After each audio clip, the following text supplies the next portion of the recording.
Hello, folks. Welcome to episode 24 of the Inside Sports Podcast. Kobe episode. The Kobe episode. 5 seconds of silence. Out of respect. Out of respect for I like it. Kobe Bryant.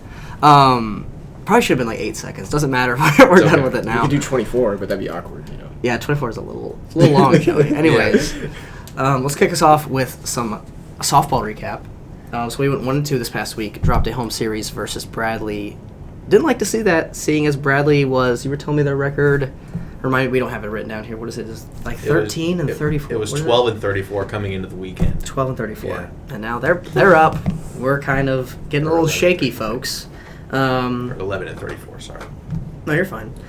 So we sit at 30 and 13, which still looks great, but 11 and 9 in the Missouri Valley, not going to lie, doesn't look nearly as great. What did you guys see out of this past weekend from the team? Well, the first thing I just wanted to point out that it seems like this Elliott Stinson injury is just going to be so hard for us to work around, at least within the pitching staff. Only having 2 pitchers to work with our starts. I mean, I just don't know if any team is really prepared for that.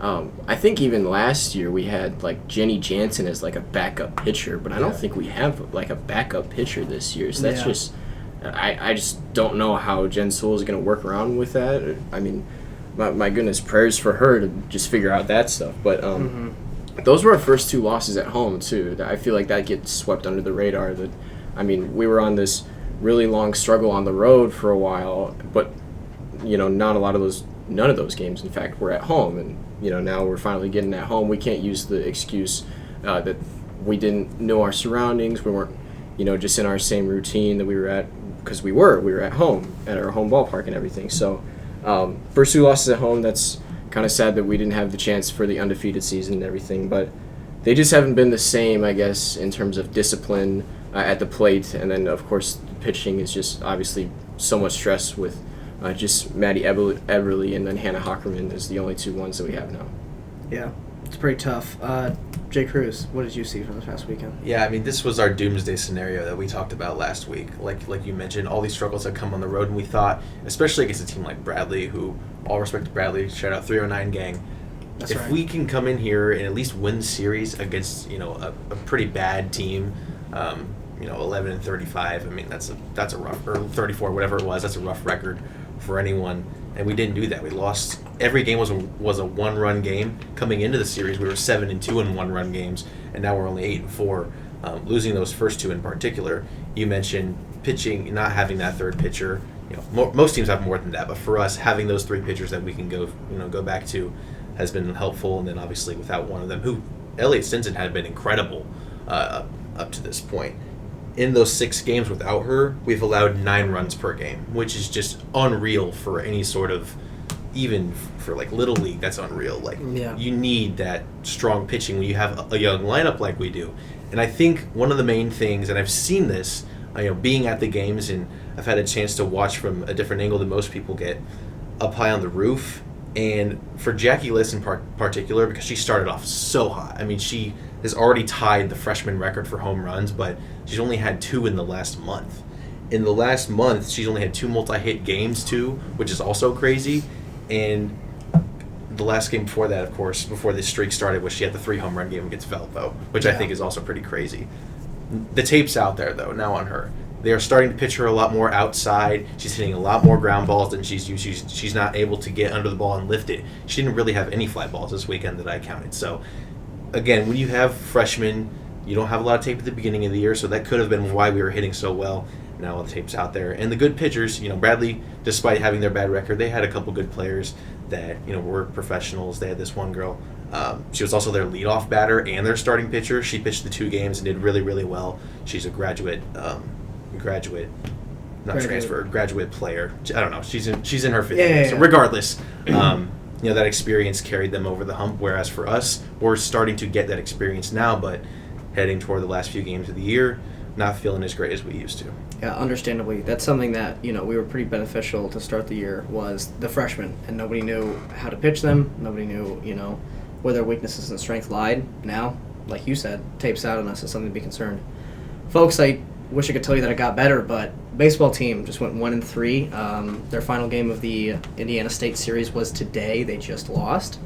Darn shame. We went 1-3, and those 3 losses came swept by number 22, now ranked what, 14? Now ranked 14th, yeah. So Joey, they got a big game against SEMO tomorrow night for us, and then a big series against Illinois State this weekend.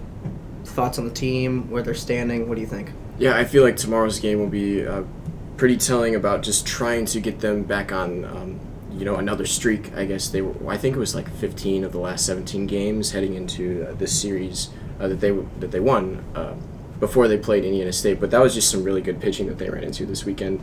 They were 1 hit yesterday, and I know I can't remember his name, but I know he was one of the better pitchers in the Valley at least.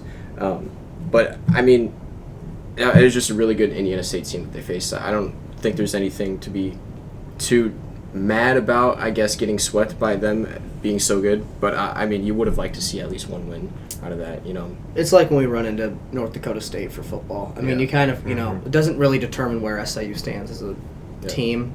And you sometimes it's gonna fall. You mentioned it a couple podcasts back that Indiana State is just back up this year in terms of like all athletics. Yeah. But I mean, especially baseball this year too.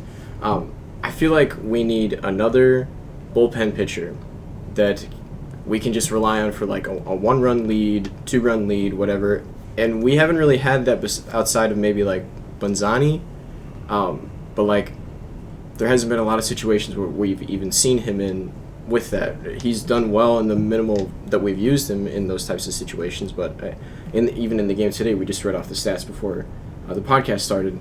I think it was Jake Combs who started, no runs, but yet I think it was Steidel who allowed like 3 or 4. Mm-hmm. But just on the bullpen side, not doing the greatest right now, at least. Yeah. Yeah, we're in an interesting spot there for sure. Mm-hmm. To go back to softball for just a second, this weekend one thing that they tried to do is mix up the lineup a lot. We had 3 different leadoff hitters this weekend. Warwick led off, Jackie List led off the last game. Well, Lance Rhodes, head baseball coach, is trying to do the same thing with the pitching staff and the bullpen. Our guy Ben Chapman didn't pitch this weekend, so he must be dealing with something. Against a great team like Indiana State, there's no reason to not throw your ace unless he's injured. So he's trying to figure that out with the bullpen. A guy like Bonzani, like we've mentioned a lot, especially in these home series that we've had here, he's been so effective in long relief. But our main guy, our main closer, who we thought was going to be that dude at the start of the year, Matthew Steidel, has been really, really, really struggling. He can't really seem to figure himself out. And as we get toward the end of the year, we were sitting pretty 10-2 heading into this series. 3 losses in a row to a team like Indiana State, who again is really, really good in the RPI, like the power rating. They're 10th, so they are a legit Omaha College World Series team this year that we just happened to run into at the wrong time. Yeah, sometimes it's just how it goes, so there's nothing really you can do. Alrighty, folks. No Saluki space this week, so we're continuing this episode, jumping right into more playoff basketball from your guy Cole Daly here. So, the first thing I wanted to bring up, and this one's more of just a take. De'Aaron Fox is absolutely incredible. Mm-hmm. He's going to be most likely a second-team All-NBA guy this year for the first time in his career. I think it might be his first All-NBA team. I think so, yeah. And I'm just going to put this out now. Now, I'm not saying this. I guess I kind of just want to read the room. In 3 years, you know how people do the, would you take this guy or this guy question? We might be looking at De'Aaron Fox.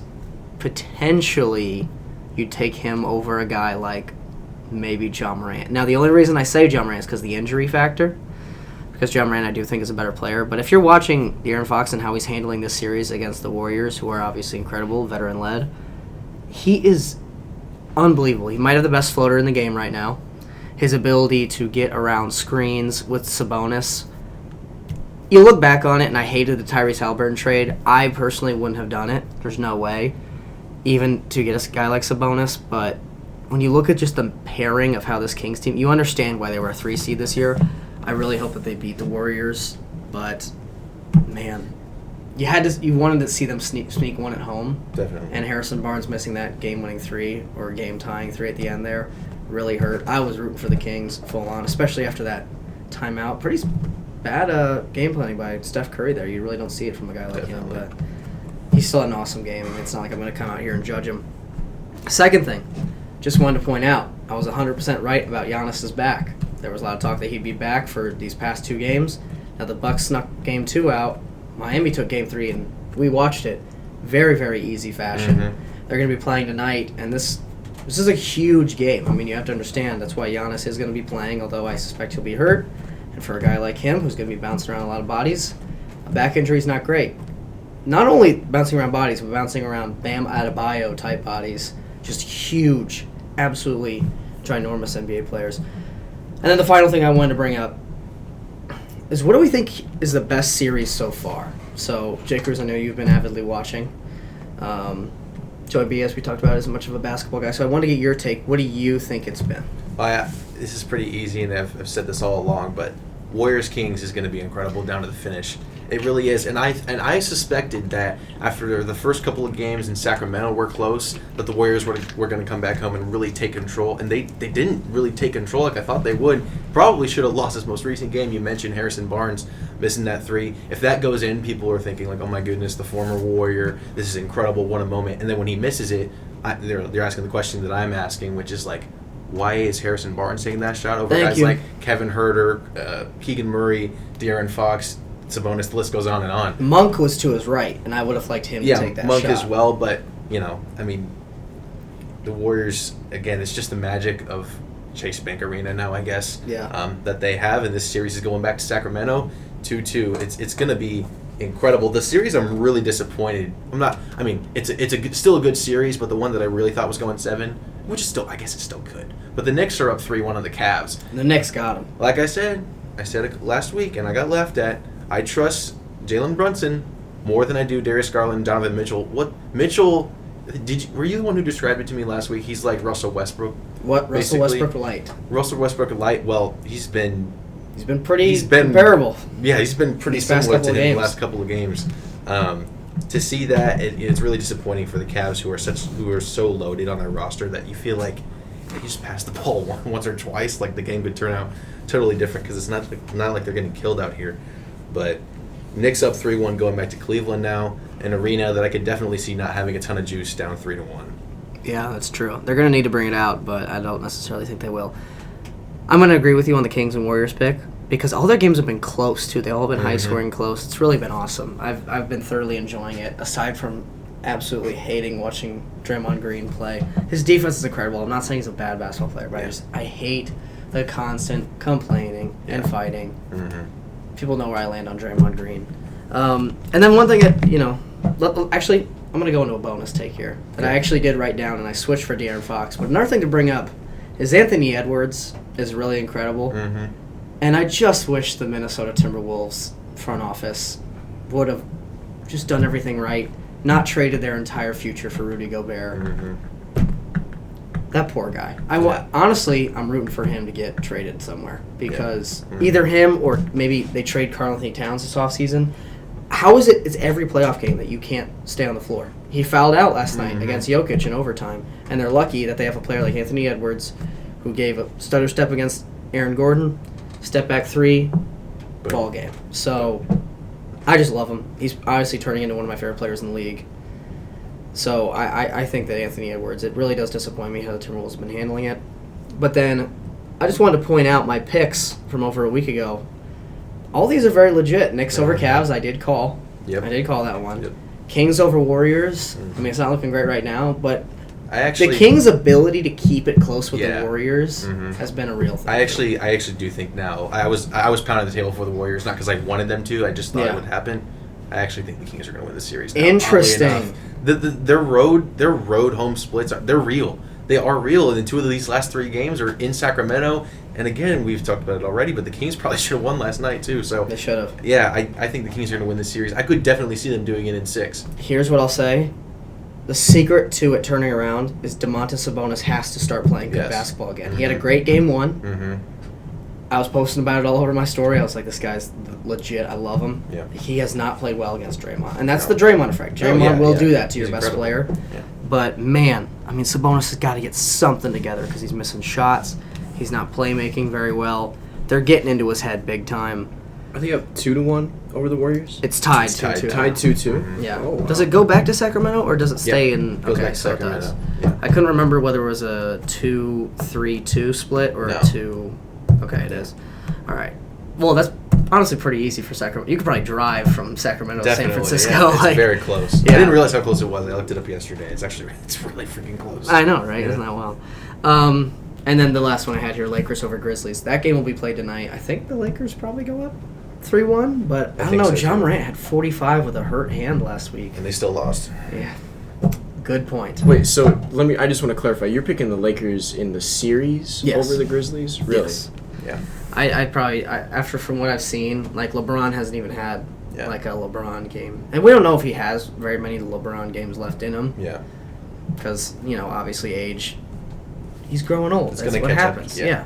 But Anthony Davis has been playing very, very, very well. I do want to say the NBA, TV execs are probably salivating over the fact we could get the Warriors versus LeBron, and then the Suns versus either LeBron or the Warriors, or by the Suns I mean Kevin Durant, mainly in that scenario. The Kings, I think they're the better team. They are really going to have to go up against the officiating here the next couple of games. I could see it happening for the Kings again, just like it did in 02. I hate that you pointed that I hate out to 'cause say you're that, spot but on. like, You're spot but on. like So- that's a legitimate fear that the refs and just the NBA administrative body is just going to want the Warriors and Lakers and then Kevin Durant versus What a those two W teams. take by Jay Cruz. Yeah, that's Well, true. I heard it earlier today, and I hadn't thought about it yet. I'm like, dang it, you ruined the series for me. Well, in terms of that, think about this, right?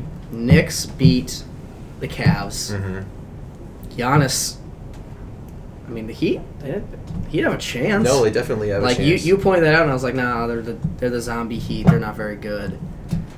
They've been looking. They've pretty been good. playing really well. They've been this looking series. really, really Yeah. good. Mhm. What happens if the Knicks make it to the Eastern Conference Finals? Wouldn't That'd that be be wild? crazy. New York would probably explode. Yeah. That's all I've got for this week. Let's move on to Jay Cruz. Let's talk a little bit about the draft, and then some bonus news we find out. Yeah, just some at the bonus end. news. The hint of that is on the right side of the stage left's on the right side of the stage over here. What can I say? What happened just before we started recording this, but That's right. by the time this comes out, at least the first round of the draft will have already happened. So I want to do some reaction before the thing actually happens. Mhm. If that makes sense. Kind of not really a predictive thing, but just kind of like what would your reaction be if, sort of thing. And by the time this comes out, I mean this is going to be one of the wilder drafts in recent history. We probably say that every year. I don't know. I feel like this one is so unpredictable outside of the number one pick. Before we get into that stuff, though, I am just going to read you a list of players that if you're listening to this now and you're listening to this maybe while the second day of the draft is going on, maybe the next day, if you hear one of these players drafted by your team, I think you should be excited about them. And you guys, I'm just going to read the list, and after I'm done, you can stop me if you want me to kind of explain it more, if you want that. So first, quarterback. I only have one down here. Again, these are not like headline guys. These are kind of the back burner guys. Dorian Thompson-Robinson, quarterback from UCLA. Running backs, I have Devon Achane from Texas A&M, Zach Evans, TCU. Excuse me. Well, he was TCU. Then he went to Ole Miss. Yep. Kendra Miller from TCU. Wide receivers, there's a lot here. I've got Zay Flowers from Boston College, Josh Downs from North Carolina, Jaden Reed from Michigan State, Cedric Tillman from Tennessee, Parker Washington from Penn State, and A.T. Perry from Wake Forest, Keyshawn Boutte from LSU, and Jonathan Mingo from Ole Miss, Trey Palmer from Nebraska. Those are wide receivers. Tight end, Darnell Washington from Georgia. Offensive line, John Michael Schmitz from Minnesota. 16. Defensive line, Isaiah Foskey from Notre Dame, and also, I'm probably going to butcher this, Adetomiwa Adebawore from Northwestern, and Mozzie Smith from Michigan. And the last few, also on the defensive line, Keanu Benton from Wisconsin, and then DBs, I've got Jack Campbell from Iowa and Noah Sewell from Oregon. Anything in there you want me to explain? Yeah, well, not explain, but I'll give you my take on a couple guys. I see Sure. you have some starred here. Now, is that Yes. your favorite? Like, Yes, correct. these guys. If one of these guys Yes. falls in the Yes. Bears, you'd be super happy. Yes. So let's talk about the guys you've starred. Zay Flowers, I Mhm. like. Parker Washington, stud from Penn State. Mhm. That guy's legit. People don't know about Parker Washington. He's Jackson gonna be Smith awesome. and Jigba light, and he's actually a little bit bigger too. So. Yeah, I absolutely love him. I like that you starred Jonathan Mingo. Mhm. He could be a very underrated guy. I So- see him fitting into like a Josh Palmer role Yes. as he had with the He Chargers. is a unit. So for some reason, Ole Miss continues to produce these just like unit receivers, Absolute and unit he's receiver. definitely Yeah, one of them. 18, Mozzie Smith. I'm a big Mozzie Smith guy from Michigan. In terms of the ones that you didn't star that I think are interesting, Devon Achane. Is it Devon Achane? Whatever you say it. Yeah, Devon. Devon Achane. He gives me, like, Alvin Kamara light. Interesting. Really big playmaker guy. I was going to say Tariq Cohen, actually. He's a little bit. I think he's a little bit bigger than Tariq Cohen, but in terms of like little guy who's extremely fast. Well, did he have? Yeah, he had one of the fastest 40 times this past Mm-hmm. year. Mm-hmm. He's absolutely legit.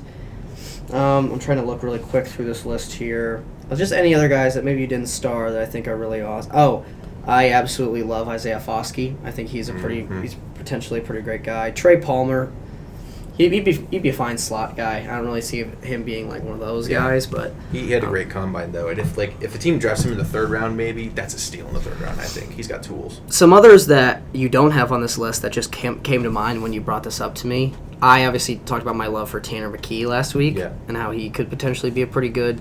Like, listen, this guy doesn't have an arm. He doesn't have anything, but he throws an accurate football. He doesn't have an arm. I'm just saying. saying. He'll be a great quarterback in the NFL. I'm just saying, yeah, he's not going to be a great quarterback. One of the most important things you need as a quarterback. Well, certainly he'd be better than Jordan Love because he can actually throw an accurate football. I agree with that. Yeah. And then the other one here, in terms of DBs, I want to write down Cam Smith from South Carolina. I think he's got a lot of physical tools that I'm pretty intrigued by. Yeah. So I like that. A lot of really interesting names, though. I agree with most of your list. Definitely. Now, let's move on to some little exercises I've got. Here, look, we talked a little bit about this last week, and then Joey brought up the fact that C.J. Stroud had a really, really low score on this cognitive S2 test. Here's all I'm going to say to that, and I'm sure you probably agree with me. If you watch the man play, his ability to drop a ball in the bucket, accurate throws. I know one of the criticisms about him especially is, well, we had these great receivers at Ohio State. That doesn't make any of the throws that he made any better or any worse. True. Like the throws that he was making were incredible. If it was a different quarterback, the throws wouldn't have been as good. And he, I think, needs a lot more credit for making the receivers, look as good as they did, and really helping the receivers develop. Because if you remember heading into the season, it's not like Marvin Harrison and Emeka Egbuka were these like stars before the year. I mean, they had to grow into stars, and I think having C.J. Stroud at quarterback really helped that. Another thing I'll say, and I hate saying this as an Ohio State fan, you'll see this year with another guy other than C.J. Stroud at quarterback just how good he was. So at least throwing the ball, playmaking wise, is the only thing that I struggle with. I guess we'll But see. I think him getting all this hate, potentially dropping down even past the Colts pick at number 4, I think is going to be a blessing in disguise for him, because he'll end up on a better team that's already, that's a little bit more ready to win now, like a team like the Raiders, for example. Like, imagine if you're a rookie quarterback and you get to team up with Devontae Adams immediately. I mean, that's a dream come true right I just there. don't see that ever happening, though. Like him falling to the Raiders? No. Yeah, I mean, unless the Raiders trade up. I would hope it doesn't happen. The Colts they have to take a quarterback. They should. They need to take Stroud. They don't have anything. If the I don't even think he falls past the Texans. I think C.J. Stroud's a lock for the 2nd pick. See, I agree that he should go there, but everything that's been coming out lately, and maybe it's just a smokescreen. Maybe it is. I'm hoping it is too, because he deserves to be picked high and get paid a little bit more. But like I said, if he drops to a team like the Raiders or whatever, I mean, they're going to be good a lot quicker than a team like the Texans. What are your guys' picks number 1 and 2? I think it goes Young and Stroud. What I think or what it should be? Think. Young. Well, actually, we're going to talk about that in a minute. But What I think it'll probably be now is like Young and one of the Wills. Either or. What? Levis? Oh, yeah. Levis We're or going to Anderson? talk about it. We're going to talk about it. All We're right. going to talk about it. I've been off the Twitterverse a little bit, folks. I'm not even going to lie. So these guys are currently filling me in if there is any smoke that comes up. The next point I have here is, we do a lot of talk about other teams, right? We do. We talk about the Cardinals. What are they going to do at 3? What are the Panthers going to do at 1? Let's talk about ourselves. All right, let's be selfish here. We're going to start with Joseph. Joseph, your team, the Packers, their draft will be successful. I'm not saying what you think is going to happen. In your mind, it will be a success if they do what? I want Jackson Smith and Jigba so bad. I really do. And with the news that happened today, if you don't know, well, of course you will by this time when the pod comes out, but Aaron Rodgers traded to the Jets. Of course, we got another 2nd-round pick, and then we swapped 1st-round picks with the Jets at 13. I think that's more likely that Jackson Smith and Jigba comes to Green Bay at 13, because I was worried that he might go to the Jets. I feel like he matches some of the other receivers they already have, so why not? I feel like it's a lot more likely that he'll go to Green Bay, and I feel like it'll be a good, I don't want to say backup plan for Jordan Love, but just somebody who he can rely on. I'd worry a little bit about the Titans taking him at 11. I think that's the only team That's that I another see in the team. top 11 that like really Yep. needs a wideout. I could see them trading up for a quarterback though. That's true. So That's true. Or O-line. Their O-line. or O-line, or just anything. Yeah. It sounds like they're getting rid of everyone. Yeah. Pretty bad team. Cool for your Lions. So- Their team's draft will be a success. I've if- got 2 first-round picks. So Yes, you do. For me, what I'm really hoping for is it'll be successful if Jalen Carter slips to number 6, which I think is pretty likely. Mhm. Granted, we'll end up seeing maybe this is also smokescreen, and he'll get taken 3rd to the Cardinals after Will Anderson goes 2nd to the whatever Texans. I don't know why I said whatever. Anyways, so I'm thinking that if Jalen Carter slips, and then at 18, I would love. This is a tough one because we need a cornerback. However, Christian Gonzalez, there's Devin Witherspoon. I think he probably could still be around here. Joey Porter Jr. If he's still around here, I'd just take him at. I'd take him at 18. That's my bet. So that would be my ideal situation for this next year's draft. So that will kind of lead us into our next. Oh, I guess I should say something about the Bears. I think our draft will be a success if we hit offensive and defensive line early and often in the draft. I really don't. If we hadn't traded for DJ Moore, I would say JSN, JSN, JSN, JSN, because obviously he's my dude. But I don't think that connection with Fields is like Burrow, Chase, or Stroud, or what it would be with Stroud. So I don't really think picking him at 9 is useful anymore. And again, we already have our number 1 now.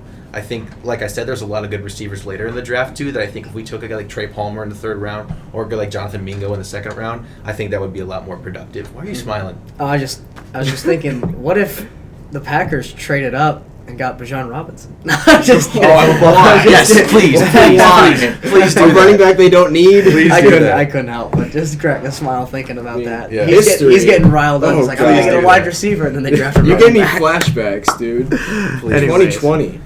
Okay. So go on to your next point. next segment, this will be probably one of the more interesting segments in Inside Sports podcast history, based on everything that you guys just said, because you clearly aren't aware of certain things that I just found out today. Odds to be. I'm not going to plug any books or anything. I'm just going to read what the odds are. If you want, If you do not support gambling, make no, sure we're you're not telling you legal to age gamble to on gamble. things. But if you were to, We use this as strictly Yes. measurements of how likely they are to happen. yes, currently Bryce Young is easily the favorite to be number 1 overall. I don't think there's really any question about it, and I don't think Vegas thinks that either. They might pull a Orlando Magic. Yes. You never know. The highest They go odds, Stroud. the highest odds to be the number 2 overall pick. This is crazy, but it's minus 130, so it's minus 135, which means it's like It's a minus. they That's think pretty. it's going to happen. That's Will Levis to the Houston Texans. I've been seeing that in the, Number in 2 the pick. past couple of days. It's like as soon as C.J. Stroud's stock went down, Will Levis is all of a sudden is going back up because exactly like there's no rhyme or reason for it. Number 2, the second ranked highest odds to be number 2 overall pick at plus 340 is Tyree Wilson from Texas Tech. Again, he's a stud. He's but a stud, I don't know about but- number 2. and then Will I Anderson. like him with that Seahawks. Fit. So Will Anderson's 3rd, Yeah. which is just nuts. I couldn't have imagined that. so where's Stroud on there? We'll get there. Number 3 overall pick at plus 270. This is where it gets really cloudy, so there's no true favorite because it's all dependent really on what happens in 1 and 2. Yeah. Is Tyree Wilson? C.J. Stroud is 2nd at plus 280, and then Will Anderson once again is 3rd. What? Why are they hating Will Anderson all of a sudden? Like He's not. I mean, the problem is that there's just been no stories about Will Anderson, so that I don't really know if that actually means something, but maybe it does. I guess I don't know. yeah, that's very, very interesting. Number 4 overall pick to the Colts, Will Levis is again the favorite. So it seems like Will Levis, maybe he's going to go 2 or 4, and I think that's a huge mistake if you're the Texans or Colts. I think you think the same way as me, but maybe you don't. I don't know. My only thing is C.J. Stroud. You talk a lot about. It's undeniable. He passes the ball well. He drops into these great spots. You know who he reminds me of? Is Mac Jones. C.J. Stroud? He reminds. They have the same benefits that Mac Jones did. Are you Of what do you mean benefits? consistent, great offensive line play. He has everything around him. That's not how it is in the NFL. But It's C.J. not how Stroud it is. made objectively better. He did. throws He did. into I'm not tighter saying. I'm not windows, saying like- that they're the same thing. That's not what I'm saying. My point is, I hate drafting guys from these programs like this that are just like more than solid. Like C.J. Stroud had everything handed to him on a platter. Now, aside from actually getting the ball to where it was supposed to go, yeah. Do I think a lot of guys in the NFL can throw the ball to where it needs to go? Yeah. That's why my ceiling for him is like Kirk Cousins, Geno Smith from what we saw this past year. It's insulting. I know. It's insulting. Dude, I get it. However, You said his ceiling is Will Kirk Cousins? Levis's ceiling is higher than CJ Hello Stroud's. to this guy. Tom Brady literally lasted in the NFL by literally not moving in the pocket and just throwing 5-yard passes to Julian Edelman for like a decade. You're gonna come at me with a blasphemous take to say Tom Brady is No, I'm the not GOAT. saying Tom Brady.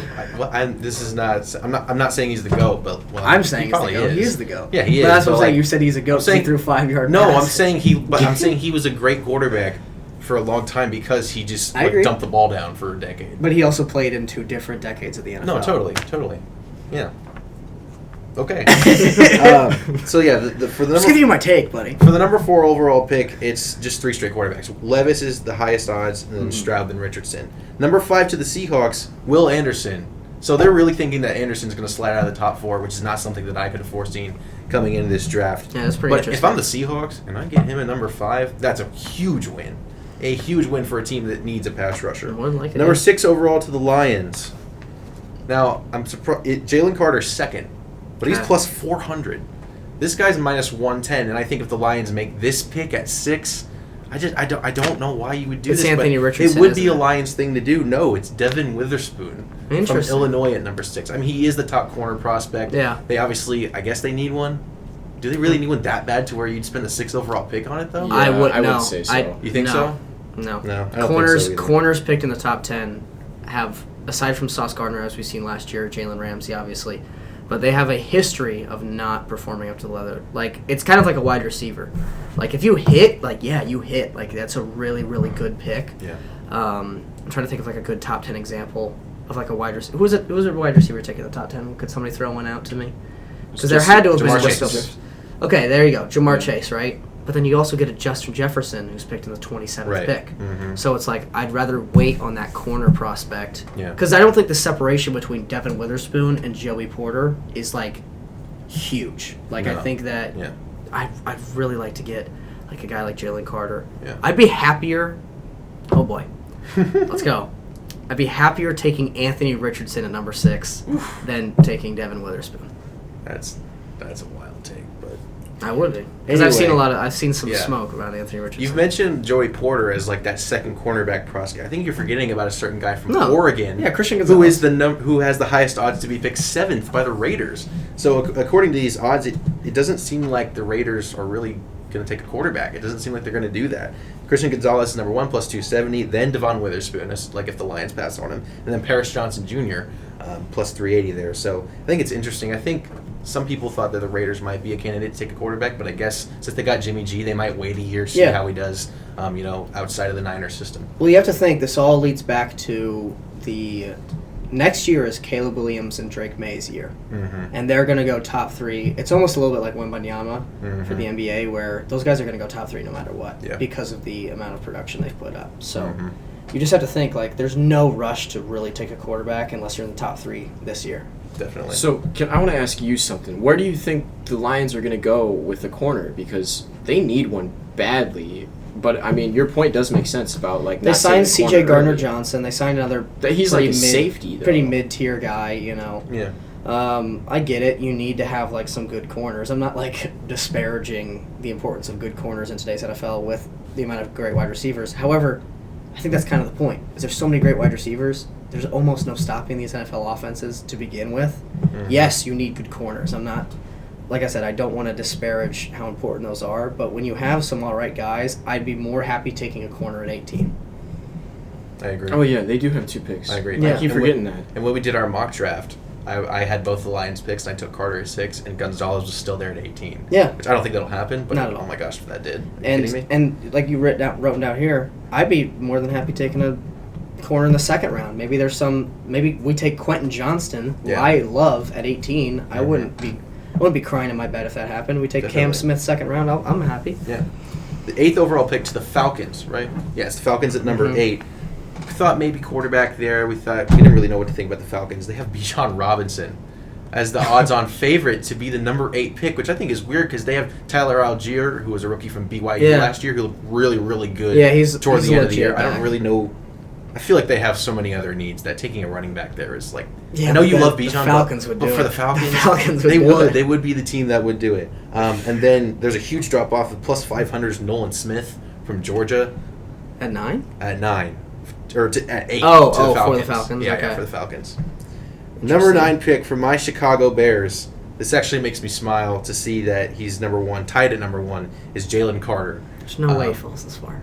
Why is there There's no way? no though? way. I don't think he's going to fall that far. I mean, I don't really think he will either. But I my can see him God, at the if he does. Raiders. But he is the If favorite. he does, but if he he is the does. favorite, though. Who is the Raiders' favorite again? Christian It's Gonzalez. I could see him going to the Raiders. I could too. I mean, if Jalen I see him Carter's going there, to any team 1 through 9. yeah, if Carter's there at 6 or like just anywhere, Not like one. you just Not take one. him. Let's specify that. Maybe not 1, but surprisingly for the Bears at number 9, the highest offensive lineman, or the guy that's tied with Jalen Carter as the favorite to be the Bears pick at 9 is actually Darnell Wright from Tennessee, who I know you really, really like. I do. I don't know too much about him. I've really only looked heavily into Paris Johnson and Pete Skoronski. Mm-hmm. But like I said, offensive or defensive line is where we need to go. If they think Darnell Wright is the best tackle in this draft, take him. Just take him and shore up that O-line and protect Justin. Because I think a guy like Tevin Jenkins, who I think is going to take a step up next year, I think our O-line is looking pretty good if we can snag a guy like one of them at 9. Yeah. And then finally, the number 10th pick, it is Pete Skoronski to the Eagles at number 10. I feel like this kind of makes sense because Jason Kelsey and both Lane Johnson are they're kind of creepy toward the end of their careers a little bit, and I think drafting a guy like him who can be another cornerstone for the next decade or so, I think it's going to be huge for them.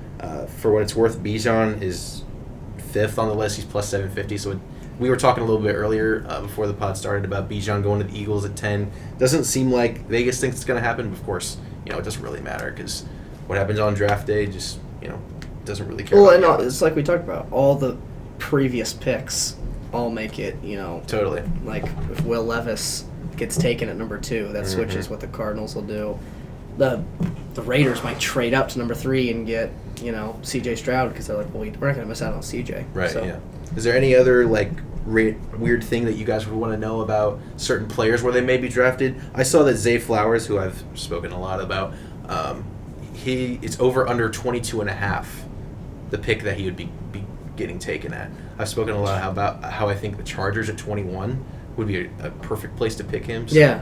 I think that taking him before then, I think that would be a solid option. Because the other thing, I forgot. The other thing I was going to bring up, outside of Jackson Smith and Jigba, he's actually the second highest favorite to be taken as a wide receiver. So they have him going before Quentin Johnston and Jordan Addison. Yeah, there's been a Crazy. lot of anti-Johnston stuff. There has been. Which, Yeah. I'll stand strong. on my Yeah, island. you stand strong. I see him going. Who was the other guy you mentioned? Jordan Addison. Yeah, Jordan. He's better than Jordan Addison. I agree. I think this is a pretty weak wide receiver draft. Mm-hmm. I've always loved JSN, Mm-hmm. so I'd still take him number 1. I'd probably go Johnson 2, and then after that, I'd like Zay Flowers. He's my 3rd favorite, but he could be he's not the first one, but he's just, he could go 2 through 9 of this wide receiver class. I don't know what to make of them. Absolutely. Quentin Johnston could be nothing, and Jalen Hyatt could be the best wide receiver of this class. Yeah. I don't think so, but possibly. Either way, we put out a lot of takes out there, so next year we'll have a lot of either highlights or lowlights to look back at. That's right. About how we were either totally right or totally wrong on stuff. But Joey, I know you've got some things to say, not only about this draft, but about the news today. We kind of hinted at it earlier. Well, wearing the Jordan Love jersey. I am just so excited in general about the Jordan Love era, but I just want to put this out there. I don't know. It's not necessarily that I'm excited about Jordan Love because I think he's going to be all that. I think he's probably just going to be a mediocre quarterback at best. However, I know this doesn't make any sense, but it makes sense to me. I am just excited to not deal with some of the stupid drama that Aaron Rodgers has brought to the Packers organization the past couple years, and just in the 15 years, that's the only quarterback I've ever known to be my quarterback. So I guess I'm just excited for, this is a symbol for the new era of the Packers that I'm just ready for, just a reset in general. I feel like, at least in the past couple years, the team has just geared towards running the offense for Aaron and not running the offense for what the offense does best, which at this point it's definitely going to be geared towards the run game now with Aaron Jones, who I think is a much better. Or Bijan Robinson once you take him with that Get team. out of here. But anyways, just Aaron Jones is a much better player than I think anybody gives him credit for.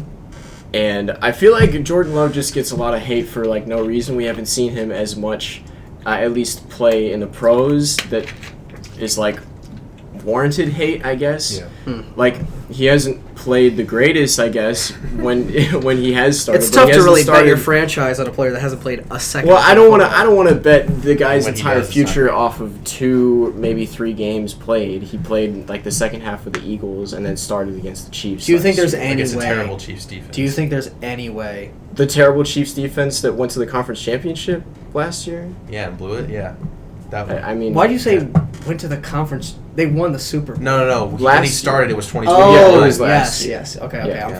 following. But wait, you were gonna say something? You don't think there's any chance they like maybe one of the quarterbacks fall? they're not like, taking maybe- a quarterback first round? Is that what you're saying? I'm kind of with Cole on this one. You Why think they'll wouldn't take a they? quarterback? I Why don't wouldn't think they? they will, but I think the possibility They'll is not take a as quarterback- like 0 as you think it is. They'll take a quarterback. It won't be first round though. They have much better needs than a quarterback right now. But I said the same thing in 2020. So I guess I was about to say. I don't know anything, Yeah, they literally but- took Jordan freaking Love in the first round in 2020. So I mean, anything is possible. I don't know. I have some locks here to do with the Packers in general, but I definitely think they're going to go tight end one of the first 2 rounds, and they got an extra second round pick now, so I feel like that is more likely. If Jackson Smith and Jigba isn't off the board, is off the board when they pick at 13, I feel like they might go Michael Mayer or I hope so. just any other high tight end please. that they Why, want. why are you so against Michael Mayer? I'm not against Michael Mayer. I'm against him as the 13th overall pick. Fair. I guess drafting a tight end that high is pretty reaching, but they need tight end really badly. They I have could see nobody. them With doing Tunyon being gone, they just got nobody. Mm-hmm. They also could go offensive line. I think Paris Johnson Jr. will be off the board. I feel like he'll be a Chicago Bear. That's my number 2 point here. I don't know, outside of like maybe the Raiders and like the Seahawks picking an O-lineman, I guess what other teams probably need an O-line that I can't think of, but I feel like it's a perfect fit. It's a for really the Bears. weird top 10 Titans. draft because Yeah, I it look is. at the top 10 and I go, okay, where are their needs? And obviously they have needs, but most of them is just quarterback. Like it's Yeah. just quarterback. But There's Mhm. not that many like. Yeah. It's not like there's 4 really quality quarterbacks. Yeah. There almost never is in the draft. Sorry, you can take what you're saying. And to piggyback off your point real quick, a lot of the teams are in the conundrum you described earlier where it's like, well, we could trade everything for one this year, or we could suck for another year and wait for a guy like Caleb Williams or Drake May. That's right. No, I just wanted to say I feel like it's just a match. If Paris Johnson Jr. is still on the board when the Bears pick, I don't see how they don't pick him. I mean, with Justin Fields right there, Gardner's old QB, why Mhm. not? And I feel like he's probably the best lineman in the draft. But I know a lot of boards have Skronsky as number 1, so that's interesting too. And then actually I want to go back to my tight end point. I was looking at some of the top tight ends. Darnell Washington was the one that stood out to me. His size, he's like 6'7", 275, monster. something He's like a that. monster. Yeah. If Green Bay got him in the second I was round about to with say. one of their second round picks, that'd be I thought you were gonna crazy. say at 13, I was like, I don't know that. But if they just got him, I don't know if he'd be ready like this season, but probably next season. It seems like he could be a good fit for the team with Jordan Love. But I feel like they're just going to go after somebody who's going to be helping this team this upcoming season. So, I think it's an important thing to mention because we've talked about it so much with corners, wideouts, and I want to bring it up for tight ends too. Because it's not that important. Like a good tight end isn't like super important because it kind of is. But in a draft, there's kind of like 4 to 5 really good tight ends available. So I'd really wouldn't.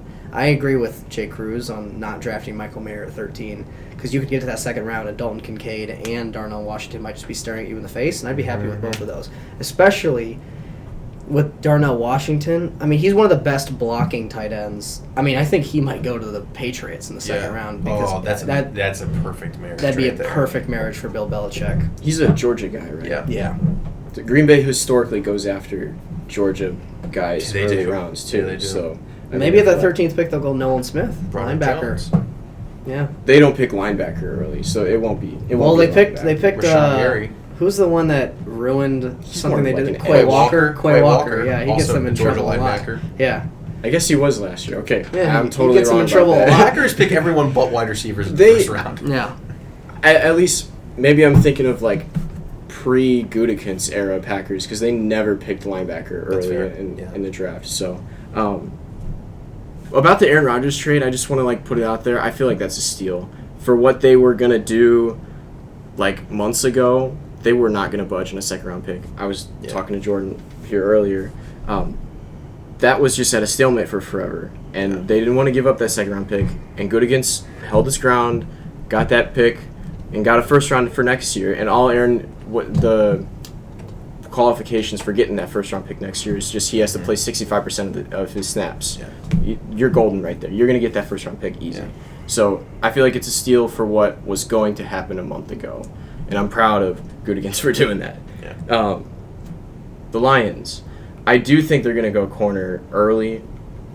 Probably not first round. Your point actually changed my mind about the first round pick. I feel like it'll be a second round pick. I think it'll either be, I hope, fingers crossed, it'll either be 18 or second round. But it's the Lions. They'll probably go Witherspoon at 6. Bijan Robinson? What are we talking about? Honestly, at 18? At 18? That's what I was. Because it seemed like because their offensive line is actually really good. Yeah. Yeah, I'm not talking about 6. I'm talking about 18. You're convincing me. Because DeAndre Swift, kind of a snake. DeAndre Swift sucks. Do you just want to say, I randomly listen to a Detroit radio station sometimes. They met with TCU's Kendre Miller the other day, who is a very underrated back, very physical back. You know who he reminds me of? Jamal Williams. Yes, but also, if we're talking about young guys, Tyler Algier. Yes, like totally. Just, you could run them for 4 years straight. Yes. Obviously, their career's done because it's running back, but then you could run them really hard. Yeah. Yeah. I don't know. My team could go a lot of different ways. Yeah, they could. But we also are so solid at. Have you seen the depth chart for the Lions at cornerback? It's not. Yeah, it's not literally special. nobody. It's not special. But guess who they're playing in the division? Justin Fields, Jordan Love, and Kirk Cousins. I feel pretty confident. Fields? Why would you? What? I feel pretty confident. Yeah. It's not like I'm playing in the AFC where I need to have a guy like, let's say, the Broncos. They have, how am I? Pat Surtain. It's not the same. You said they're playing Fields, Jordan Love, and Cousins. They're trying to defend against Justin Jefferson, DJ Moore, Darnell Mooney, TJ Hawkinson now on the Vikings. I mean, it's hilarious that he threw Darnell Mooney into that. Darnell Mooney is underrated. You said Darnell Mooney have to defend against. I didn't even say Chase Claypool, who has the tools to be an incredible receiver. This guy's such a homer. I didn't say he's a great receiver. I'm saying he could turn into one though. He's got the tools. But guess what? Their quarterbacks can rarely get them the ball, so I'm fine. This guy. I'm sitting. This is a Texas fan here. Just fine. You gotta remember that when you're listening, folks. Says the Ohio State homer. He just picked an NFL team last year, folks. You gotta remember that when you're listening. Fairly true. Doesn't mean I haven't been watching. All I know is I'm very excited for this draft. We can all admit that we're gonna agree on that. Yes. And we'll be together watching it on Thursday night because that'll be a fun bros night. Yes, it will be. Anyways, we're going to move on to MLB just real quickly. I just wanted to talk about a few things here that happened this past week. The Max Scherzer situation, I don't know if Cole saw some of that, but he got ejected for using just rosin and sweat, basically, and they thought it was, I don't know the names, whatever substances they use. But that was pretty ridiculous. He's suspended for 10 games, which is pretty much just 2 starts as a starting pitcher. But I feel like just MLB has manufactured this such hard situation for umpires to tell what is rosin, what is an actual sticky substance that they aren't able to use. They have to be pros at that now, and I don't know if any of them are professional. I don't know what training they go into doing that, but I feel like it's just too hard to do some of that stuff, and then for them to have a 10-game suspension that quickly after not really listening to whatever Max was showing them. Well, he literally washed his hands with alcohol, and they watched him. It was just so interesting to me that they're still not. They didn't. What's the word I'm trying to? He was trying to get the suspension off. Appeal it. Yeah. They didn't give him the appeal of that suspension, so that's just interesting. And I wanted to point out Phil Cuzzi is the guy who has ejected the only 3 pitchers since they implemented the new checks rule between innings. So that's just interesting to me. Does he know his stuff? Does he not know his stuff? Or what in the world? They did an experiment on Sunday Night Baseball. They actually just mixed rosin with sweat and saw how sticky it got, and it like the baseball stuck to his hand. Yeah. So that's how sticky that stuff gets. It's impossible to tell what's the difference between rosin and actual substances that they're not allowed to use. So that's just interesting to me, where they've gone with that rule now. It's also interesting too. Like he washed his hands with alcohol. Sure, you might have gotten the sweat and rosin off. Alcohol's not.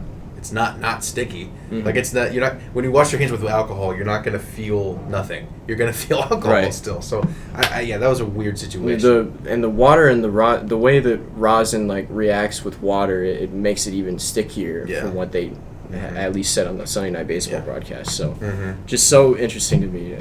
And I hate that for Max Scherzer because he could have had a couple really good starts there. Number 2, the Pirates. They're the best team in the National League for like no reason, but they have a really good mix in the National League. Yeah, I know. The Pirates aren't. They're not. I know. They're about nothing. The Pirates. Yeah, they're nothing. As I've started to get more into baseball, Pirates are not.